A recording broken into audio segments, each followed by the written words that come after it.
Beverly Hills has been the center of attention for the past few hours as the 81st Golden Globe Awards has brought out the stars from around the world. Arise News has been bringing you all the glitz and glamour from the red carpet to the start of the event. While joining us as we continue the coverage of the prestigious award are our beautiful Arise correspondents, Judita, DaSilva, and Hauwa Mukan. Beautiful correspondents. How are you both doing today? Tonight. What time is it right there, both of you? Girl, it is about 1:30, 1:35 in the morning. We have had a long day, but it has been very, very productive and necessary. How are you feeling, Judita? Dude, I'm losing my voice. Oh, my baby. I'm rapidly losing the will. But you look holding on. I'm running gorgeous. on fumes right now. But, you know, we said the morning show was coming up. Gorgeous. So How are you? Brought on the red. You look gorgeous. No parties, no champagne. Can you believe that, OG, for us? No parties, no champagne. We are dedicated to this work tonight. Well done. Well, who were the big winners and what were the highlights of the event that took place tonight in Beverly Hills? Well, you stop, yeah. Well, I did see Kieran Culkin went home with his award. He won for Succession, and as you know, he's Macaulay Culkin's little brother. He beat out Pedro Pascal and a bunch of other individuals who were super talked about all through the last couple of years for their television shows. And his acceptance speech was really quite naughty. And I didn't get to check if Coleman Domingo won. No, Coleman Domingo he didn't win. It turned out to be a big night for Succession. Succession, definitely. Beef. And Oppenheimer. Yes. So for the whole Barbenheimer phenomenon, it was Christopher Nolan's night. And I think it's something that he's been waiting for. And like we said, the Golden Globes is a precursor for what's going to happen for the rest of awards season. So Christopher Nolan is going to be sitting there thinking that, my Oscar's coming. Because, there was nothing, they lavished praise on this film. Cillian Murphy's speech was beautiful. Robert Downey Jr.'s speech was typically Robert. Yeah, that was cheeky. Very cheeky. Yeah, it's him. But it was a good night for them. And I think it was nice to compensate Barbie that what it did for cinema was recognized with the new award for box office achievement. So though Greta Gerwig didn't get the directing award, she did get recognition, and it came from the recognition from the people and also the understanding of cinema owners. So that's probably why they got so emotional when her and Margot Robbie were giving their speech. It was so cute. The whole award show was just really beautiful to see. Very well organized, very well timed, freezing cold, but you know, we enjoyed every minute of it. Right. So how did Arise do at the red carpet? And I'm sure you guys had a thrilling night.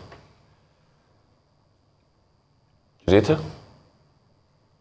Sorry, could you say that again? Our audio is really quite bad. So how did Arise do at the red carpet? I know we come out tops when interviewing all the great celebrities on the red carpet. How did we do there?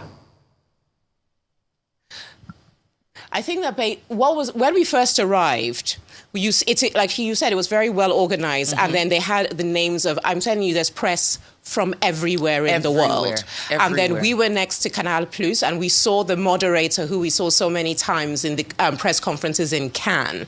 So he was literally right next to us, then Forbes magazine, then Bloomberg, BBC UK, just two people down. And then there was right there, proud of place, Arise News Nigeria. And then our crew started panicking, saying that, are we in a good position? Are we in a good position? Well, we happened to be directly opposite Extra. And I can't remember, it was one of the Kennedy grandsons, I think, who does Extra. Yes. He was at the top where the way everyone in the Oscars has to go to ABC, everyone who comes to the Golden Globes must go to him and talk about their fashion. And as they come down the stairs, they see our bank of press, and we were right there. We're like, and can I just give credit now to Hauwa Mukan? Because the minute I saw that she was in the zone, I decided to fall back and become producer woman. Yeah. And she was screaming everything. Hauwa managed to get every significant black star who was invited to the Golden Globes to come and talk to us, to the point where Coleman Domingo, who I interviewed, she interviewed this time, we all bonded, and he brought the director of Oprah's Color Purple over and said, you've got to talk to Nigeria. Marlon Wayans saw the sign and she was like, Nigeria, and he goes like, I'm coming. And he came to Nigeria. And so there was just this weird feeling that people knew that it was important that we're there. And Arise News has made that connection that we're bringing Golden Globes to Nigeria. We stood up for ourselves. We showed that we could stand shoulder to shoulder. People were talking to us. When the French people came along, Hauwa and I, we spoke French to them. We were like, no, we're ready. We're ready. And it felt like a great moment that Nigeria showcased, Arise showcased Nigeria, and the Golden Globes embraced Nigeria as well, because we were there and we represented. I mean, Judita, you couldn't have said it any better. Yeah. And first of all, we look like this, so we were definitely some of the best dressed individuals. Your dress every 3 minutes was like, I love your dress. She was like a little red flower floating through Beverly Hills, being appreciated. But I'm super proud of you. Thank you. We are super proud of you, Hauwa, and I and feel Judita. like. Just like you were saying before, it's a campaign, right? It's the campaign before the Oscars. It's the campaign before the Emmys. So a lot of these stars have their publicists and they have strategy. Yeah. So they know which media outlets they want to go to get maximum exposure. Arise, I mean, God bless us. We are the giant of Africa. But, we're still putting our foot into this Hollywood medium. So a lot of them might not have come our way, but it was the actors themselves that told their publicists, when their publicists tried to drag them away, like, no, listen, this is the only African television station representing here at the Golden Globes. I think it's important for me to connect. And a lot of them talked about wanting to connect with more than just the diaspora, but coming back home and connecting and seeing how they can be relevant and maybe even just explore their bottom line a little more if they came and collaborated with us. So it was really quite moving. I was very... I felt really blessed to have the kind of favor in order to have them, gravitate to us and feel that they needed to speak with us and support us. Well, thank you so much, Hauwa and Judita. You've done an excellent job so far, and thanks for flying the Arise flag and the African continent, painting us really great. So finally, were there any behind the scenes and backstage, things going on that you saw that we didn't? Give us the scoop. Briefly, really briefly. Yeah, there were a few things because basically when we finish on the red carpet, there's a separate section for media where they've put on a whole banquet. We had tables. We had a section assigned to Arise where you could watch the feed. And as soon as you watch the feed, then the stars come in to do those press interviews on a podium. So it kind of felt like this is our area for them.